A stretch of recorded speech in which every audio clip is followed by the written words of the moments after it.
Welcome to This Must Be the Place. I'm your host, Alo Galinsky. Each week, I'll uncover what's happening in Sonoma County, diving into the hidden gems and quirky corners. I'll be interviewing some of our local legends, as well as people you didn't know you need to know, all through the eyes of a craft beer enthusiast living in wine country. Join me as we explore one sip, one story, and one adventure at a time, and together we'll find out why this must be the place. Marcus Shelby is a multifaceted artist who expertly bridges the worlds of music, history, and social justice. As the artistic director of the Healdsburg Jazz Festival, he is known for his vision that blends world-class performances with a deep exploration of cultural narratives. Beyond the festival, Marcus is an acclaimed composer who has created oratorios honoring African-American history, an in-demand bassist, and an educator dedicated to community engagement. He uses jazz as both a lens to view our past and a blueprint for a more connected future. We're excited to discuss jazz in the North Bay, his vision for the Healdsburg Jazz Festival, and the timeless power of America's original art form. The Marcus Shelby Orchestra will be performing the Harlem Nutcracker Suite at the Raven Theater on December 20th. Welcome, Marcus. Thank you. Happy to be here. We're really excited to dig in with you here. December is such a great time for music and especially these holiday events. But here at This Must Be the Place, we always like to start at the beginning with our guests.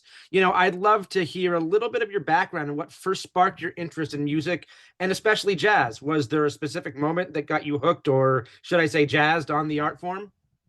Yeah, that's a good question. I actually, as a young person coming out of high school, I wanted to play sports. I wanted to be a basketball player. I was during the whole Michael Jordan era in the 80s. I graduated in 84, and I played basketball, played football, played baseball, ran track. And my community was all athletes. And music was a side hobby. I played in church. I had played in some, pickup bands when I was like a teenager, and we played like at the state fair and things like that. But I never saw music as a future or my future in any way, not even close. I didn't know anybody who was playing music professionally. At the time, I was in Sacramento, California, by way of the military. And, there's no thriving music scene up there back then where you had people there is now. There's a great music scene there now. But back then, you were hard pressed to find an industry there, where you might find someone who would inspire you to go on and be a professional musician. And I just didn't have that. That came much later. But what I did get in my early sort of musical experience was being around Black music, like R&B, being around spirituals and gospel music, because I grew up in the church and I actually played in the church choir. So all that was foundational for me, hearing that music as a young person, not knowing that much about the history of it, but just knowing that it was from my community and there was some purpose to it, whether it was religious, whether it was ceremonial, it all was good. It all had a feeling of goodness, of greatness, of excellence. But I wanted to be Michael Jordan. So, I ended up getting Didn't we all? I ended up getting a basketball scholarship. I played for 4 years, Cal Poly, in San Luis Obispo. And in my last year, out of the blue, my dad gave me tickets to go see Wynton Marsalis play. This random, I was in Sacramento for the summer. And he's like, yeah, you should go hear this trumpet player. I'm like, okay. Didn't know who he was, hadn't heard of him. This is 88 or something like that. But I went, and it was more as an opportunity to go with some friends, but not like, because I was going to commit my life to this music. But I tell you, when I went, from the moment they started playing, it had a life-altering effect on me. I didn't even understand the music that much. It was very high quality and very, very sophisticated, and it was swinging, and I was blown away. And it wasn't even just the music; it was how they were dressed. They all had on suits. They were young. They weren't even that much older than me. And here's Wynton, and he's very articulate about the music, and I'm like, whoa. I began to see myself through him, through this just his image, was just like his audience, was mostly older people who, but very respectful and like knowing that they were seeing some greatness. And I was like, wow, this is amazing. And so I left that concert, it kind of stuck with me, but I was I was studying electrical engineering. I was finishing my last year in basketball. Music. I hadn't played music since I left school, high school. So it wasn't like, oh, I want to be a musician. No, I wasn't even like that. But what it did get me doing is listening to this music again. I wasn't listening to Wynton Marsalis, Art Blakey, Miles Davis, John Cole. I wasn't listening to that. But I started to. And I started like, wow, what have I missed? Where have I been? I mean, at the time I was like, what, not 20 or something like that. But I'm like, what have I missed? And then 6 months later, Wynton Marsalis was playing again in Long Beach, and I'm like, I'm going to that concert. He was playing. I will never forget. It was the Long Beach Jazz Festival, and his band, Marcus Roberts and Bob Hurst and Jeff Ting Watts, and the bass player who I was completely focused on broke a string, and he kept playing, and I was like the greatest thing I've ever seen in my life at that point, because I'm like, where is he gonna get the notes from, right? And after that concert, I'm like, I want to start playing again. That was a concert that got me thinking about playing again. And I came back to San Luis Obispo. It was my last year. I had some friends in Sacramento, and it was a drummer, and he had an extra bass in Barstow, California. And he's like, hey, if you could drive over to Barstow and pick it up, it's yours. I'm like, man, just say when, right? I was at that point, I was like ready to join the so-called church. I mean, I was ready to change everything. And even with the engineering discipline I was studying, electrical engineering, basketball, all this stuff was like, so like I didn't see a future in any of that. But music was like, I was like, whoa, what is this? What is this coming over me? Like I couldn't tell my parents, no way, man, because they had seen me invest all those years in electrical engineering and all this other stuff. But it didn't matter. I was young enough, I was dumb enough, I was ambitious enough. I had nothing in life that no job, no family, personal family, no bills, nothing. So I was like, yeah, I could take a chance in music. I ended up getting the bass. I started playing again. I was horrible. I was like, what happened? It's only been 4 years. What's going on here? But what I did have was like this vision and this heart. And I could play a little bit, but I didn't have the technique and the skill sets yet. And 4 years is a long time to kind of walk away from music, and then come back to it and expect to be proficient. And I wasn't. But what happened was I ended up getting a job in LA, for JPL, Jet Propulsion Laboratory. What was I going to do? Say no? I had to take it. So I took it, and it got me to LA. And that was all I needed. All I needed was to be in LA, to be in a place where I'd be surrounded by music, musicians, schools, the whole 9 yards. I didn't have that. I'd never had that. And I was at JPL for 2 weeks. I left there. I applied for a scholarship to go to Cal Arts. I got it. That was from 1990, 91, 92. And just being there, I met Billy Higgins, great drummer in LA, and a whole bunch of other musicians. And at that point, I told my parents, I'm pursuing music. I know I have this degree in electrical engineering and all this other stuff. That's not what I want. And that's not something I know I can wake up every day and be the best that I can be. And I knew music is what I wanted to. I didn't even know where I was going to go with it. I just knew that I saw a future in it. And there was a lot of other things that I wanted to marry with music that I didn't have any idea how to do, like history and other art forms. But LA was the beginning. Going to Cal Arts, I studied with Charlie Hayton. I studied with James Newton. And that's kind of where everything began for me. That's a really like heartwarming story to be able to find what you love and be able to just say, I'm going to go for it, and I know you're a trained bassist, you're a composer and a band leader. And I can only imagine, now that you're a conductor, there must have been some sort of transition from being a musician as part of the crew to leading the crew. And maybe there's some likeness to that first career as an engineer and being a conductor. Was there a transition from a musician to conductor that was important to you? And do you prefer one of those roles over the other? Yeah, that's an interesting question. My sister told me before I had a big band. So I've had my big band since 1998. 1998. It's a long time. It was at 20, almost 28 years. And I put it together because of a project that I got, a film project, and they wanted, some big band music. I didn't know how to write big band music. I knew how to write for small groups, trios, quartets, quintets, septets, things like that, but not big band. Big band was like, oh my God, I had no idea. Again, I was young enough, I was dumb enough and ambitious enough to say I can do. I got every Duke Ellington score I could put my hands on. Billy Strayhorn, I just studied like you wouldn't believe. It was like when I was in music school, I didn't really study that hard. I was so hungry about playing. I was out at jam sessions. I ended up getting into a group called Black Note, and we toured for 6 years. We put out 4 records. We had like this super fast sort of trajectory because we was right time, right place in LA, Young Lions, all that stuff.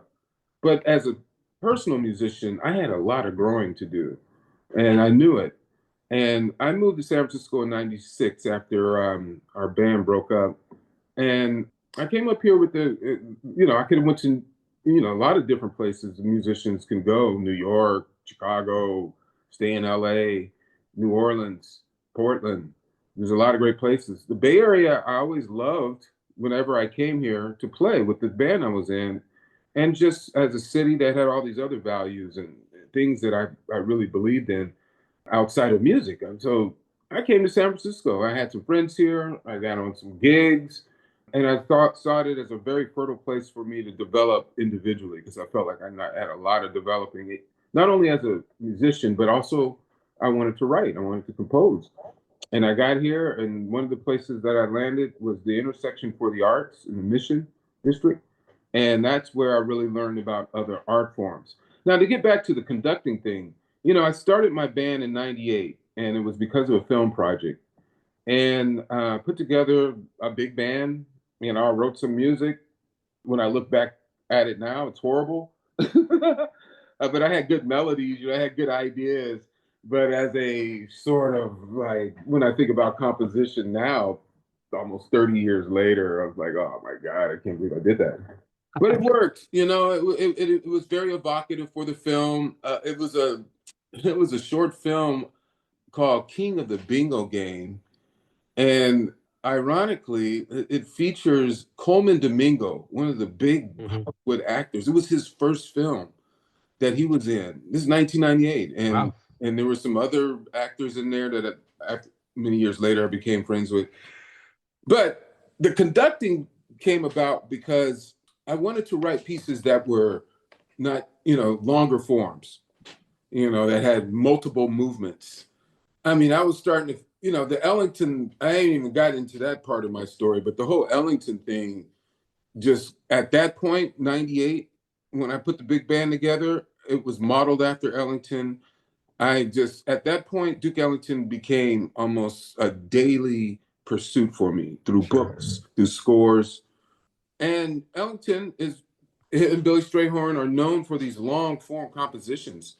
One of them, which we're performing on the 20th, the Nutcracker Suite.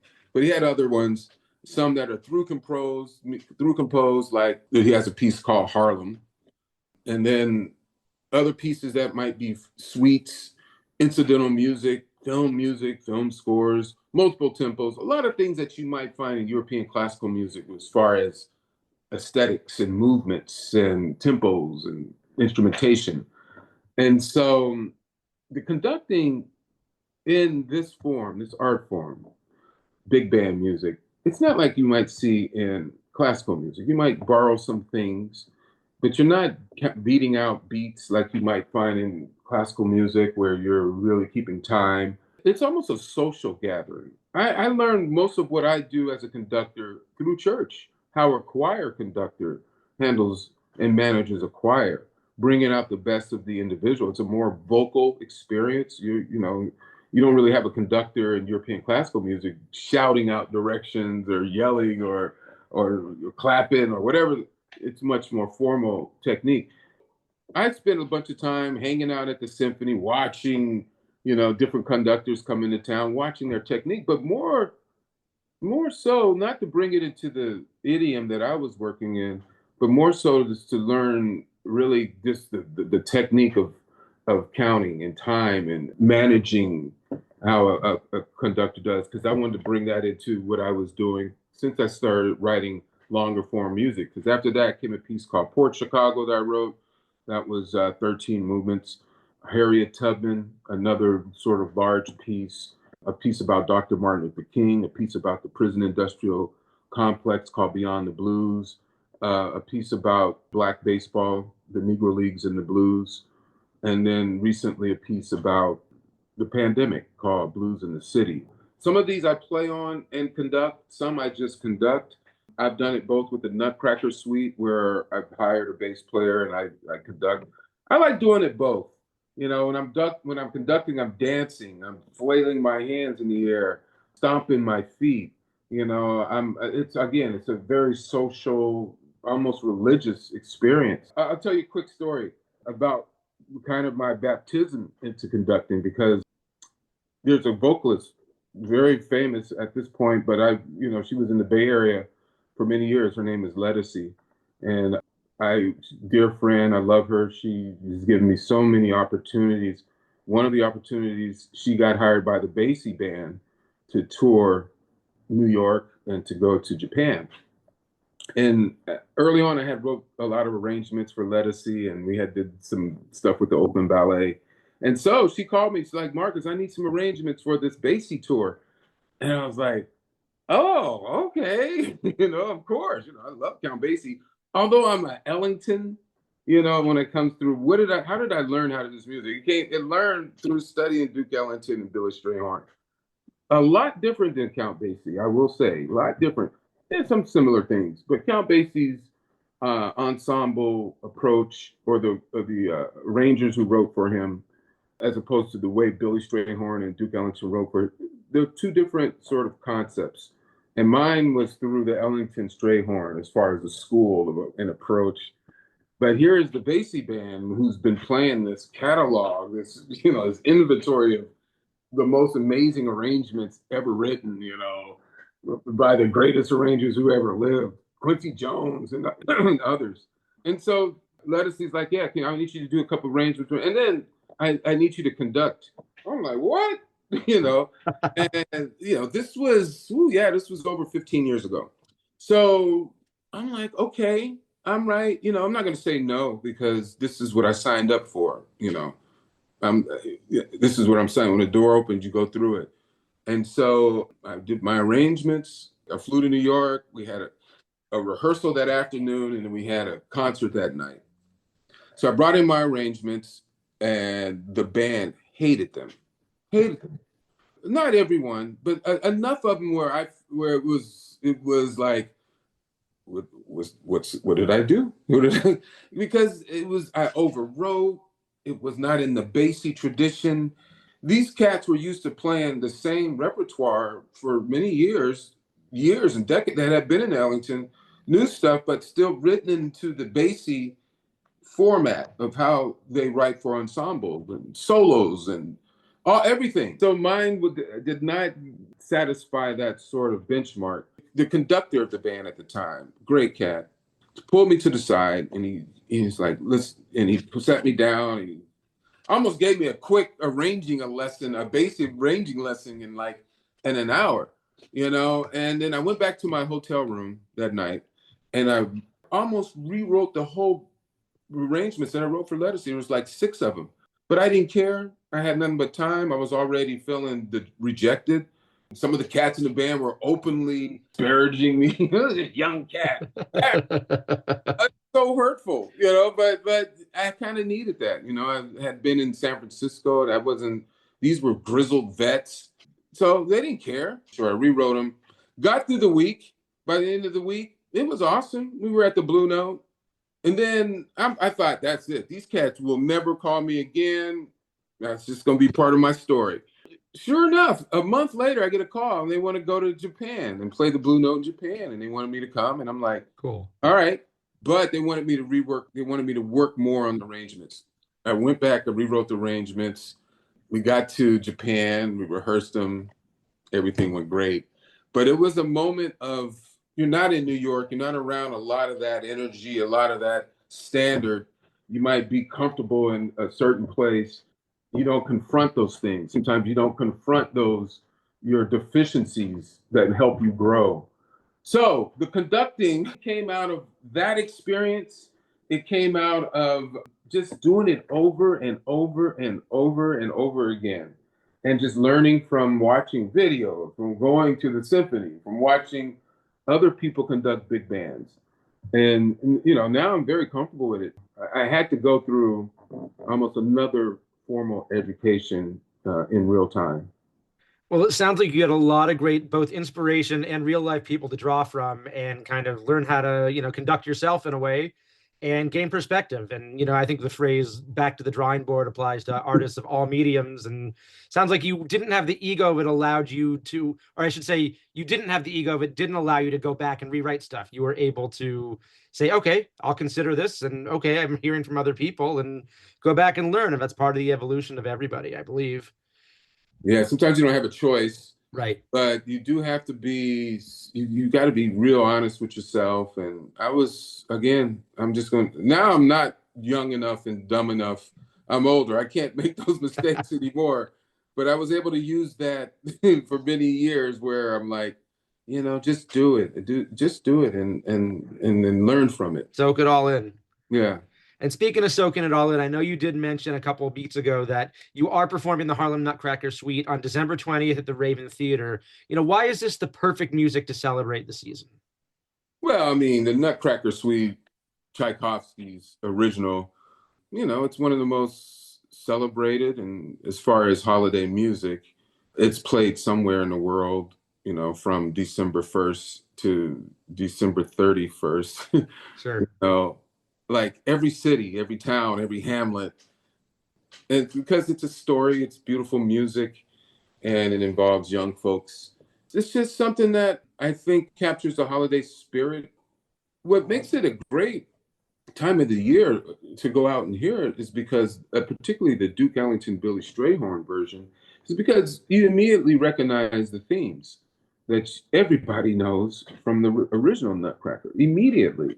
But what Ellington and Strayhorn do is they change the titles of some of the songs, Peanut Brittle Brigade, stuff like that. They're making it their own. Yeah, they kind of give a twist on the titles. But the most important thing is they translate into the language of blues and swing and ballads. They don't try to create this new classical jazz language, so to speak. What they do is they find delicious harmonies on how to voice in the reed section saxophones. And they have 5 reeds, but then you have clarinets.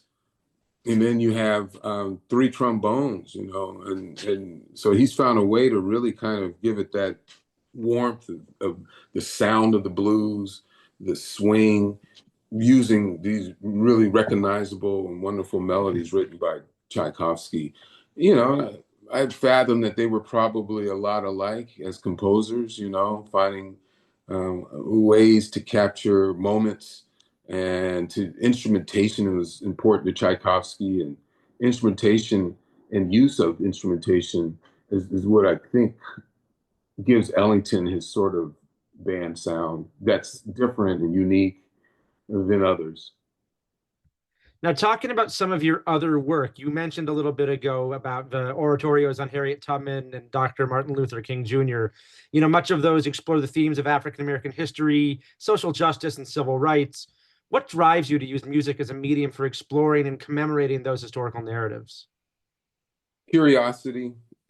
From 1998, when I had my big band, I just had all these ideas of trying to be a Duke, be like Duke.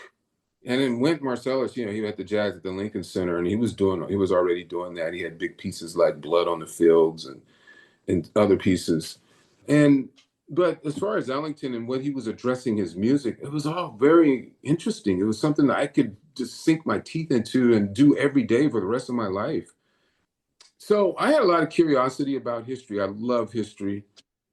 I probably have read more than I actually listen to music, which seems a little out balanced, but I get a lot out of just reading and rereading and just learning about history. And the best way for me to learn about history, I found, was to write music about it, because it was going to force me to do certain things, the research, and in some cases, put myself in the story, even if it's a historical narrative.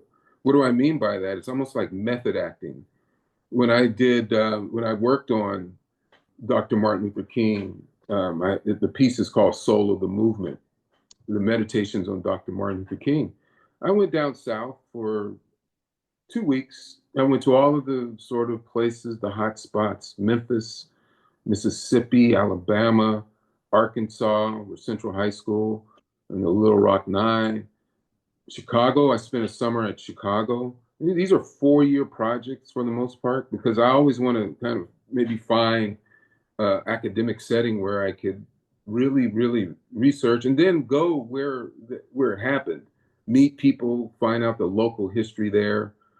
And then you never know where it's going to go. Like the whole premise of it was, all right, I want to write a piece about Dr. Martin Luther King. Like, who do I think I am, right?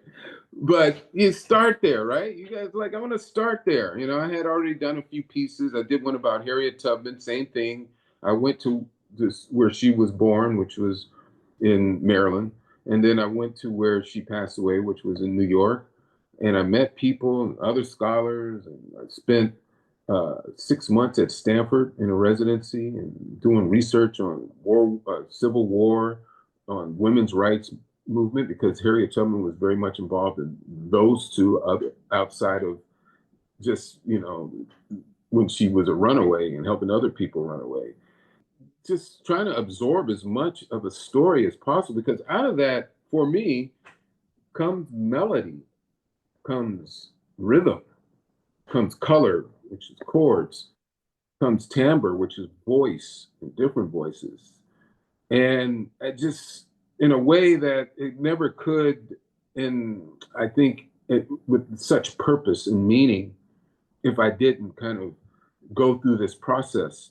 When I worked on the Negro Leagues and the Blues, which is about baseball, I was playing baseball almost every day for like 5 years. My daughter was in elementary school. I'd go up there after school and I just took bats and gloves and baseballs.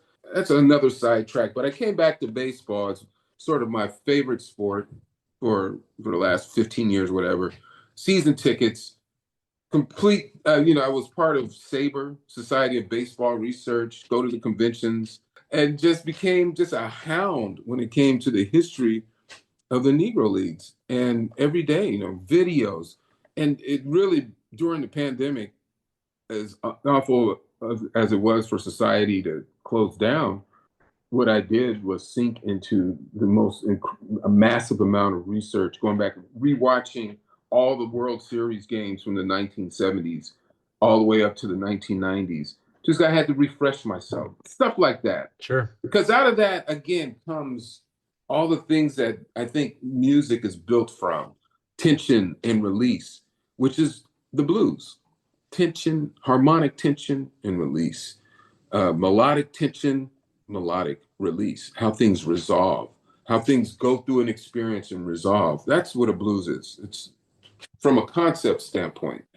And I get a lot of that through the experiences, the research, the dialogue, and sometimes it takes years. And then one more thing is, I did a piece on the prison industrial complex.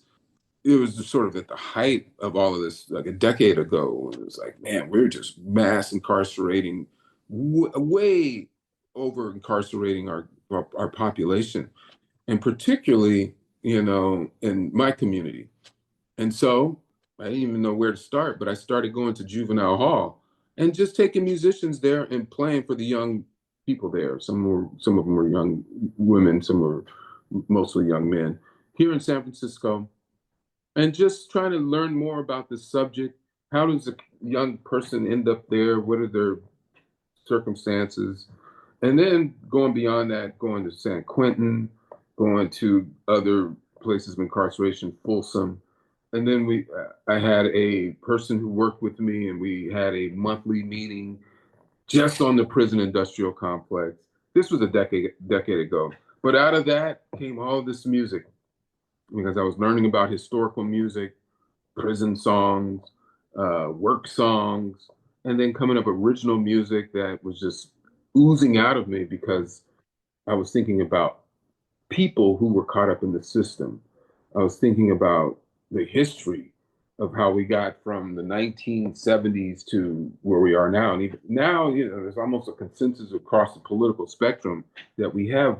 Well, I don't know about right now, but at least about when I was working on this, you could start seeing both sides were like, yeah, this costs too much money, and this is a moral issue. But they were like, we need to stop over incarcerating our population. That may change, but Well, it sounds like you've certainly kept yourself busy and immersed, kind of that method acting as you talked about a little earlier, and just, but that's what you got to do. You got to research. You got to live it how you can to be able to come up with the emotions and the links between the history and the music, which it sounds like you're doing a really fantastic job doing. Now, over the last 5 years, you've certainly been busy as the artistic director for the Healdsburg Jazz Festival. For those listeners out there who might be unfamiliar with the fest, why don't you tell us a little bit about it, its mission, and how you're implementing your vision? Yeah, so it's a blessing to work for Healdsburg Jazz. And Healdsburg Jazz has been around 27 years. We're going on our 27th year. That's amazing. Founded by an amazing person, Jessica Felix, who wanted to bring world-class music to Healdsburg and also robust education. It wasn't just bring concerts. She also made a commitment to the Healdsburg and Sonoma County at large community to make sure music education was going to be an important part of the presence of Healdsburg Jazz. And that's kind of where I started before I became artistic director. I had been working with Jessica for about 10 years, Black History Month programming, other educational. My band performed a few times, but it was mostly in the educational front, and I really appreciated that. And then she retired during the pandemic, and they asked me would I be interested? And at first I was like, no way. No way. I was still like, man, this is during the pandemic, mind you. And I was also thinking, man, if I do that, then will I be able to still pursue the sort of artistic things I want to? It was just a lot of sort of very closed-minded thinking, I think, now that I reflect. And I said, yes, why not? Up until that point, I had been on the Arts Commission for the City of San Francisco for, at that time, again, 6 years. I had served on a number of artist residencies, one with SF Jazz, one with this Intersection for the Arts, one with the Yerba Buena Gardens Festival. I had been very active in the sort of community at large by circumstance, some because I've been here a long time, I'm going on 30 years just being in the scene and just really just wanting and really loving the Bay Area and working in all kinds of mediums, theater, films when they came, the poetry scene, music, of course, visual arts. So I was seeing it all and I was getting involved with it all. And so when the opportunity came to be the artistic director, there are very specific things that you have to do and manage. And some of it is bringing talent to the festival. Some of it's local, some of it is regional, some of it is national. And you want to find a good balance in that, especially if you have people supporting the festival. Those are typically people that are local. And so you really want to have a focus and a primary interest on how that grows local musicians, how that grows local businesses. One of the things we do at Healdsburg is try to find as many partnerships with local businesses, hotels, churches, wineries, very important, City Hall, and other nonprofits, bars. We have tried to find as many different partnerships because we want the festival to be good for everyone. When we come there in the winter for 4 days, or when we come there in the summer for 10 days, we want people to come in and we want them to stay in a nice place, or Right. we want them to eat at a nice place. We want them to have the type of experience that's an intersection of the music and the great things that the beautiful wine country of Healdsburg has to offer. And speaking of which, you do have a winter festival coming up from January 29th to February 1st. Want to tell us a little bit about that and what you've got cooked up for the community in terms of music and things going on? Yeah, so last year, our executive director, who's amazing, she's been in the Hillsburg for a while, and she has a peach farm there. She came to me, and we started our leadership at the same time. Gail Sullivan, 6 years ago, and we had done at that point 4 successful summer festivals, and things were going pretty well. We started off. Our first one was like 4 days. Our next one was 7 days, and now we're up to 10 days. And Gail comes to me last year. It's like, hey, you want to do a winter festival? I'm like, what? I'm like, of course, let's do it. And I think the idea came out because it has been typically slow during that time of year. Not only just in Healdsburg, Sonoma County, but a lot of places it's cold, it's wet, and we're not in a major city where you have that sort of industry that's all year long, no matter what the weather is. So the hotels, we have some partnerships, we have some great sponsors and patrons, and they're like, hey, we'll support you if you put together a winter festival. Maybe we can encourage more people to come to Healdsburg, dine, all the things we were talking about earlier. Is about how a city everyone can actually win, if you will, with a festival that involves everyone. And so we're like, okay, yeah, we put together a 4-day festival and it went really well, sold out. Typically, we have it in more intimate spaces, the 222 at the Hotel Healdsburg, at the Spoon Bar. Some of our winery partners have places like Idlewild, which is owned by Overshine, David Drummond. He's a really great friend and sponsor and patron, and his brother, Ray Drummond, who unfortunately just passed away, is a legendary bass player. So there's a whole connection to music, to some of our partners. And so that was really it, to try to get some much needed activity in the cold months of January, early February. And it went really successful last year. We had a big jazz party, which is we had different invited guests, individuals as opposed to bands. We bring them all together. It's like a big jam session, but it's organized, and we have different features doing the same thing this year. And we have a really great lineup. We're just now opening up our box office for that. We have open with Gabriel Cavassa, vocalist who had been with Joshua Redman for the last several years, recording and touring with him. And we actually had him here 2 years ago, and she was in that band. And she's opening for us in duo with a great guitar player from Los Angeles. And that's on January 29th. January 30th, we have the Johari Stampley family trio. Johari's out of Chicago. He was Chicagoan of the Year. He's only 25. I saw him at a conference in New York a couple of years ago. I'm like, I got to get this guy. And he's a prodigy. He was a protege of Herbie Hancock. That's on that Friday. Saturday, we have 2 events. We have a afternoon matinee with Jeff Denson, great bass player and vocalist, and Mimi Fox, guitars. And then we have our jazz party that night, and we have a all-star lineup of different people, some from New York, some from LA, different parts of the country, and then some local as well. And then Sunday, February 1st, we close with, we have 2 events. We have a duo, Scott Amendola, great drummer, composer, producer, Joe Locke, Stephon Harris. These are like sort of the leading vibraphonists in the history of this art form. Well, in this era, it would be Joel Ross. And we had him 3 years ago, I believe, and he was a big hit with our audience. So We have education, we have educational talks throughout that. That's our winter. And then of course our summer is next year, and those dates are June 12th to June 21st, 2026. And I won't say a lot on that because we're still putting that together, but we do have some great headliners for that. Branford Marsalis, Lisa Fisher, Charles Lloyd, Cecile McLaurin Sauvant, and Sullivan Fortner Trio. He just got nominated for a Grammy.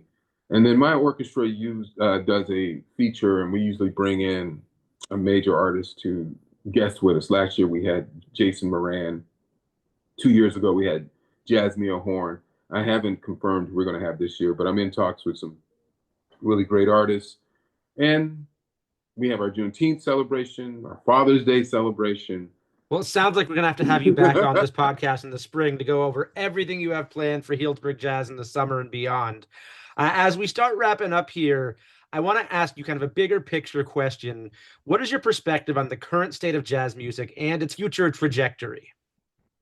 Well, I think it's good. I mean, from what I could tell, and I go to the conferences, I follow all of the new recordings and the new artists, and it might not be like when it was when I was coming up, which was a different time period, different era, different sort of musical aesthetic.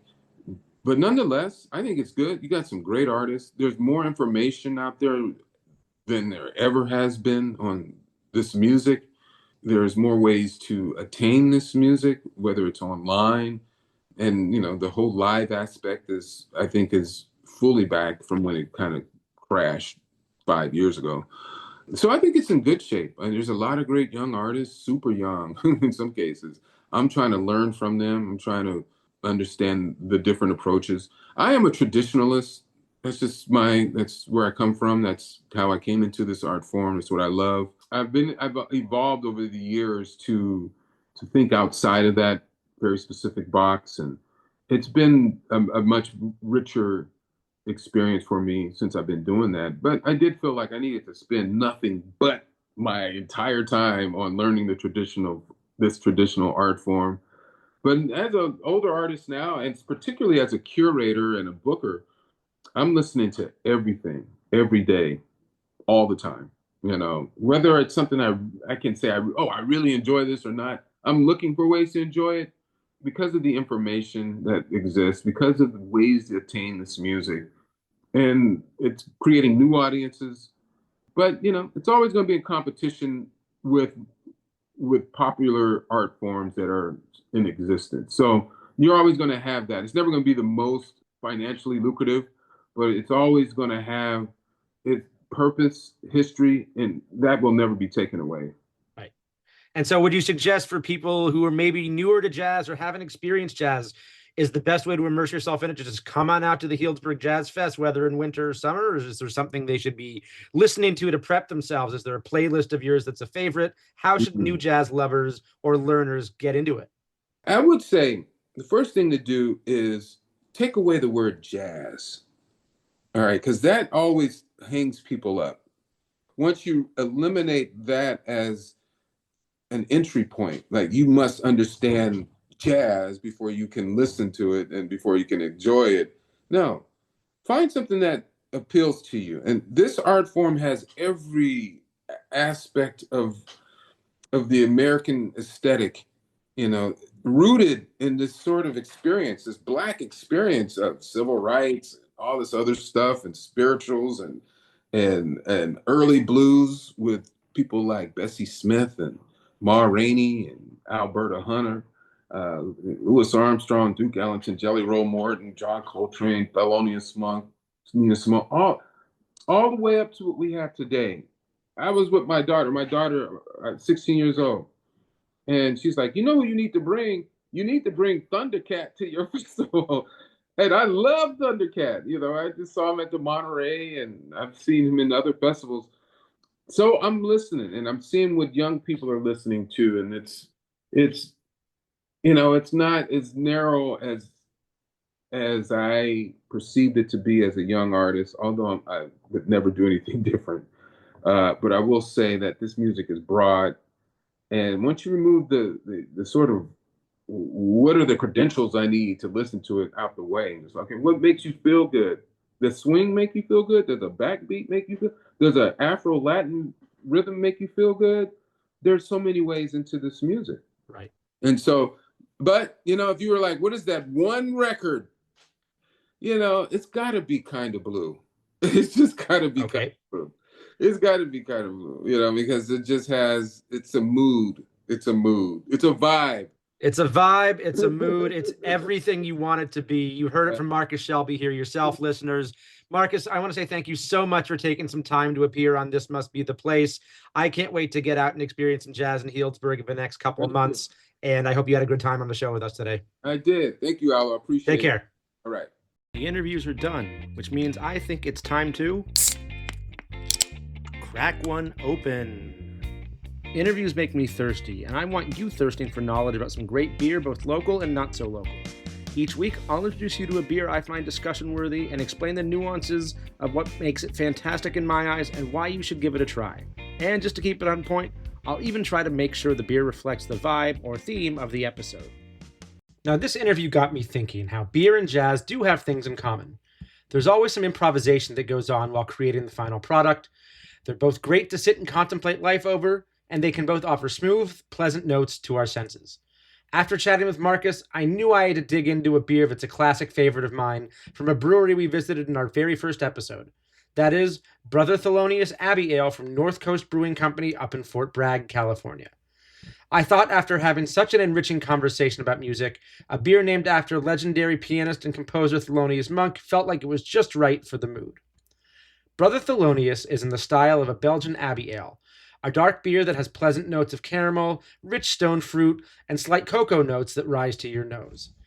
They're a beer style best drank a bit warmer than usual to let the malt and yeast notes develop as they're poured into the glass of your choice.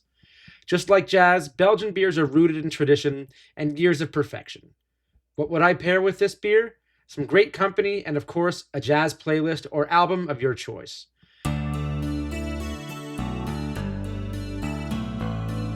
Huge thanks to Marcus Shelby for his enlightening conversation, and until next week, cheers from your host and your craft beer concierge. This Must Be the Place is produced by our friends at Pod Locally, an audio platform helping local voices connect to their communities. Don't forget to like, subscribe, or comment on all your favorite podcast apps, and visit the show notes for more information, links, and resources. Look out for our next drop on Sunday. Until then, I'm your host, Alo Galinsky, saying have a great week.